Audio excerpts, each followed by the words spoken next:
कबीर साहब की तरफ चलना चाहूंगा कि कबीर साहब के गुरु रामानंद जी हुआ करते थे।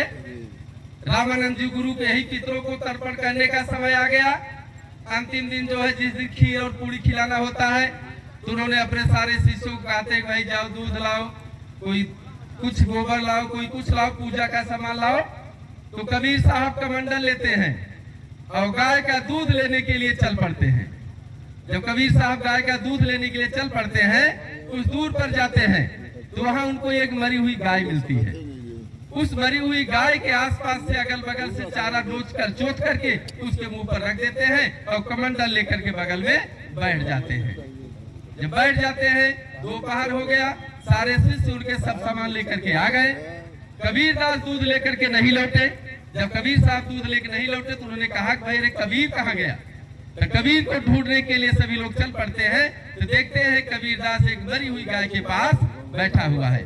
जाते हैं सभी बच्चे, गुरु को बताते हैं गुरुजी को, तो गुरुजी वो तो एक मरी हुई गाय के पास बैठा हुआ है। तो गुरुजी भी जाते हैं, पूछते करे कबीरदास दोपहर हो गई है, पितरों को कब हम तर्पण करेंगे, दूध अभी तुम नहीं लेकर आए। तो उन्होंने कहा गुरुजी गाय घास खा लेगी, दूध इससे ले लेंगे, तब हम लेकर के दूध आएंगे। तो गुरुजी कहते रहे बेवकूफ, ये गाय तो मर चुकी है, ये कैसे घास खाएगी, कैसे दूध देगी। तो कबीरदास कहते हैं गुरुजी गाय आज की मरी है, घास नहीं खा सकती है, तो आपके पुरखे कब मरे हैं जो खीर और पूरी खाएंगे। इस तरीके से जो है कबीर साहब ने अपने गुरु को आईना दिखाने का काम किया है। तो साथियों, बहुत सारी बातें ना होकर के मैं पूरा आप सबसे निवेदन करना चाहूंगा कि आप अपने महापुरुषों को, अपने देवताओं को पढ़ें, जाने, उनके बताए गए मार्ग पर चलेंगे, आपका मंगल होगा, आपका कल्याण होगा। आपका देश भारत जब विश्वगुरु था, उस समय तथागत भगवान बुद्ध के धर्म को पूरा भारत मानता था। आपके देश के लोग हिंसा नहीं करते थे, चोरी नहीं करते थे, नशा नहीं करते थे, व्यभिचार नहीं करते थे और झूठ नहीं बोलते थे। तब आपका देश भारत विश्वगुरु था, सोने की चिड़िया था। आपका देश भारत पूरा विश्वगुरु हो जाएगा, सोने की चिड़िया हो जाएगा जिस दिन भगवान बुद्ध के धर्म को लोग पालना शुरू कर देंगे, इस कुप्रथाओं को मानना बंद कर देंगे, उस दिन आपका देश भारत पूरा विश्वगुरु हो जाएगा, सोने की चिड़िया हो जाएगा। एक वाकया मैं तथागत भगवान बुद्ध की और बता दूं, याद आ गया। आपके देश में जब 16 महाजनपद हुआ करते थे, कौशल नरेश प्रसेनजीत थे। प्रसेनजीत के पिता जब मर जाते हैं तो अपने पिता की आत्मा की शांति के लिए अनुष्ठान करना चाहा, यज्ञ करना चाहा अपने पिता की आत्मा की शांति के लिए। तो उन्होंने अपने महामंत्रियों से पूछते हैं कि मंत्री जी बताइए किस संस्कार अनुष्ठान कराया जाए जिससे पिता की आत्मा को शांति मिले, उनको स्वर्ग की प्राप्ति हो। तो कहते हैं उनके मंत्री लोग, राजन इस समय जेठ वन में भगवान बुद्ध आए हुए हैं, उनसे बड़ा रिद्धि सिद्धि तपस्वी व्यक्ति इस समय कोई नहीं है, उन्हीं से अनुष्ठान कराया जाए। तो राजन जो है चल देते हैं जेठ वन में। श्रावस्ती पुराने इतिहास में जो है सबसे घनी आबादी वाला शहर माना जाता था। तो श्रावस्ती के जेठ वन में जेठ कुमारों का वन था।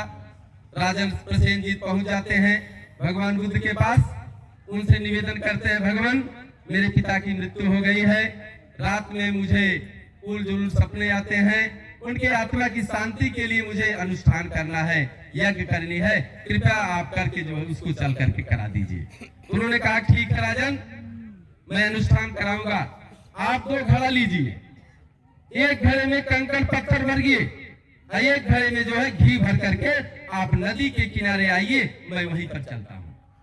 तो राजकुमार राजन जो है वैसा ही करते हैं, 2 घड़ा लेते हैं, एक घड़े में जो है कंकड़ पत्थर, एक घड़े में घी भर लेते हैं। घी भर करके जो है राजन जो है उचित स्थान पर पहुंचते हैं। भगवान बुद्ध वहां पहले से ही विराजमान थे। तो राजन पहुंचते हैं कि भगवान अब यज्ञ कराई जाए, अनुष्ठान कराई जाए, पूजा पाठ कराई जाए। कहा ठीक है राजन, अनुष्ठान कराई जाए, पहले जो 2 घड़े आप लिए हो इसको नदी में डाल दो। उस 2 घड़े को राजन नदी में डाल देते हैं। उसके बाद भगवान बुद्ध एक छोटा सा डंडा देते हैं कि राजन इस 2 घड़े को आप तोड़ दो। और राजन वैसा ही करते हैं, 2 घड़े को तोड़ देते हैं। जब 2 घड़े को तोड़ देते हैं भगवान बुद्ध कहते हैं राजन क्या दिख रहा है, क्या समझ रहे हो। कहे भगवान जो घड़ा पत्थर था, कंकड़ था, वो तो डूब गया और घी ऊपर आ गया। तो भगवान बुद्ध कहते हैं ए राजन पूजा करो, पाठ करो, तपस्या करो, यज्ञ करो, ये जो घी ऊपर है ये नीचे चला जाए और जो कंकड़ पत्थर नीचे है वो ऊपर आ जाए। तो राजन कहते हैं ऐसे व्यक्ति को मूर्ख कहेंगे, ये तो प्रकृति का नियम है। तो भगवान बुद्ध कहते हैं आपके पिताजी जैसा कर्म किए होंगे सब पापस्य करणं कुशलस उपसंपदा सचित्त परियोधपनं एतन बुद्धान शासनं।